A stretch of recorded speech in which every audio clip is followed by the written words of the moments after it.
For the record, I'm done trying to make y'all comfortable. For the record, you ain't trying to grow, then it's done for you. For the record, lab on me going all the way. For the record, ain't trying to link, no time to waste. For the record, for the record, for the record. Hey guys, Ashwin Sundar here from Technology Jog, back with another not an unboxing video. In this new series, instead of just unboxing and reading out the specs, I try to share with you the first 24 to 48 hour experience with the phone. Like when you go out there and purchase a phone and start using it, some things surprise you, some things disappoint you, especially in the first couple of days. So that's the kind of thing I want you to experience, like virtually, through this series of videos. Before we begin, a huge shout out to our sponsor Glazed Ink. Glazed Ink makes amazingly durable tempered glasses for a lot of phones, including the OnePlus Nord, Poco X3 and so on. What's special about Glazed Ink is, apart from a full glue edge-to-edge glass, they also provide a real curved tempered glass with actual 2.5D glass near the edges, which essentially eliminates the awkward gap on the sides which you generally get from installing most other tempered glasses in the market. So do check out Glazed Ink, link in the description. Subscribers can use the promo code TJOC to get 10% discount. X7 Pro glasses are already available for pre-order. First things first, the box. Before sending the review unit, Realme said they did something new and unique with it. Well, all I can see is Realme has gone for a color that's not yellow for the first time. And yeah, the elongated figure, it reminds me of the OnePlus phone boxes. Hey Realme, is this what you meant by something new and unique? Anyway, to be honest, I'm very happy as long as there is a charger and a cable inside. Going forwards, that's all I'm asking for. Especially because a lot of brands these days use proprietary charging technology. Like here, Realme uses 65 watt super dart charging. Any other charger you use, the maximum you'll get is what, maybe 30 to 40 watts? Depends on the charger, but you definitely won't get anything close to 65 watts. So if brands are looking to eventually remove chargers from boxes, then we guys need to push them to go for standard charging tech like power delivery. But let me tell you, for now, this is one of my favorite features on any phone. When the X7 Pro arrived, my editors used the phone for a bit, to set up speed test and stuff. So by the time I got my hands on it, it had only about 20% charge. So I put it on charge in our studio's charging station, where only the cables are visible and not the power adapter. Usually other phones take about 1 to 1.5 hours to charge fully, so that's what I was expecting with the X7 Pro as well.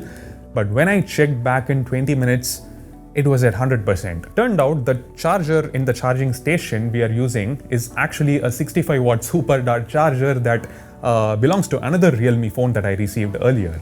So I just narrated this tiny incident to let you know sometimes something like this has to happen for you to realize how much of a blessing these features are. Low charge to full charge in 20 minutes. The battery capacity, on the other hand, is a little lower than one would expect, which is why the ultra-fast charging seems really useful. It's just 4500 mAh.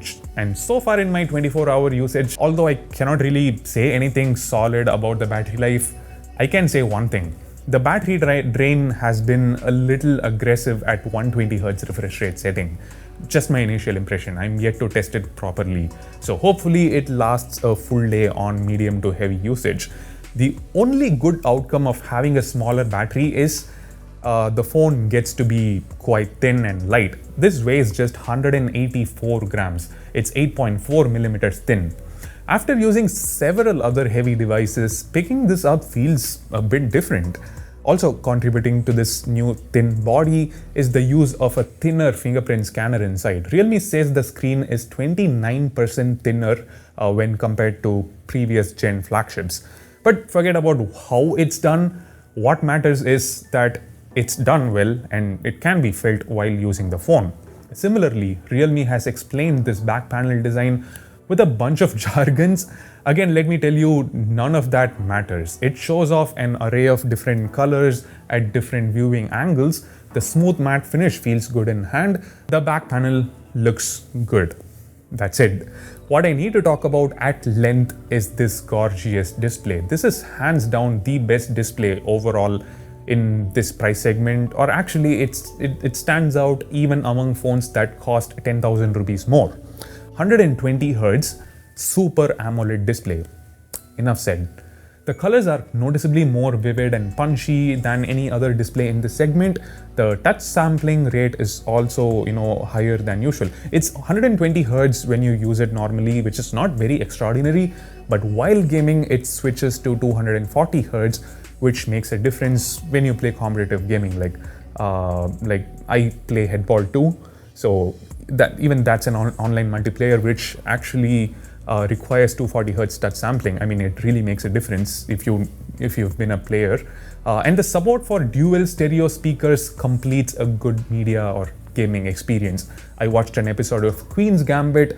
I know I'm late, and the experience was great. And of course, when we say a display is great, it also means it can get really bright enough for outdoor usage. The photos from the photo walk came out very nicely. Here and there I noticed a bit of color inaccuracy, but overall the performance of the 64 megapixel main camera seems good. It's a tried and tested Sony IMX686 sensor, so it's kind of expected.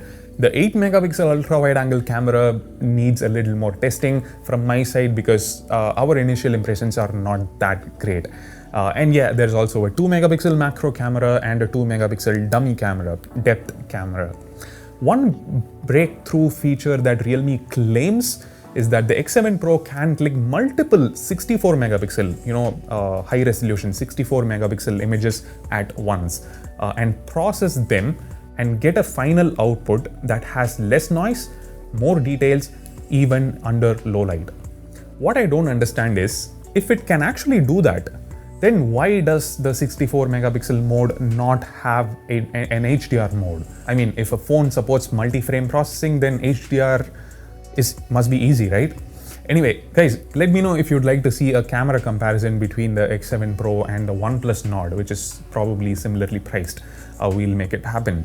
And yeah, Realme's recently improved camera UI can be found on this phone as well, with several night modes such as tripod mode, nightscape mode, pro nightscape mode, and so on. Nightscape mode is available for video recording as well. Even portrait mode is available for videos, which is cool. It's actually quite hard to process every frame and make sure the subject is separated perfectly from the background, but the X7 Pro does it quite well. Part of the reason is that chip underneath. It's MediaTek's much awaited, most hyped, brand new Dimensity 1000 Plus chip, which is MediaTek's flagship chip. Also their first 5G chip. This is supposed to perform closer to how the Snapdragon 865 chip performs. And the X7 Pro at this price couldn't have asked for a better chip than the Dimensity 1000 Plus. Phones with 865 chip are much more expensive generally. Realme seems to have nailed all the basics here. The X7 Pro has Wi-Fi 6, dual band support, like both bands can also work simultaneously for better speeds and reliability. And then it's got Bluetooth 5.0, which supports aptX HD as well as LDAC. Apart from that, it's also got NFC, dual SIM slot, and a decent tactile engine. The tactile feedback is quite good. It's similar to what you can find on the OnePlus Nord, from what I remember. Oh wait, I probably shouldn't have said Realme has nailed the basics. I take my words back, because it doesn't have the headphone jack. Well, I frankly thought Realme will provide it as long as Xiaomi does, but the Mi 10i has it, this doesn't. But thanks to the use of AMOLED, the X7 Pro has an in-display fingerprint scanner, and it's really fast as well as very snappy, accurate as well. The one obviously disappointing thing about this phone, no Android 11. But it's expected to arrive soon on other Realme phones, and this being a high-end phone, it should receive it soon as well.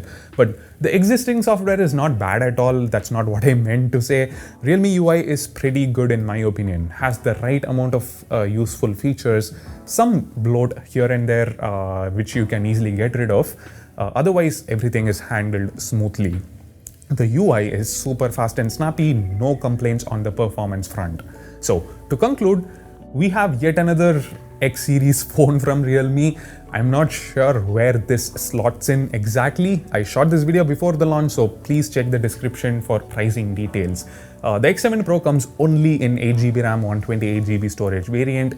If the price is around 25,000 rupees, I think this is a good deal, provided everything works well, works as advertised, which I cannot say right now because I haven't tested it extensively yet.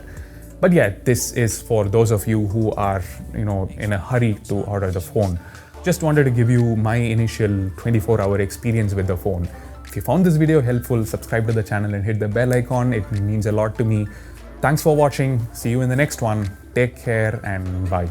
So nice to y'all. Now I gotta up price for y'all. Snake eyes on dice for y'all. Shoulders on ice for y'all. A6 all the hate. I won't get a ball today. Got lost in the ball and A's. I'm flipping the bars, I'm flipping the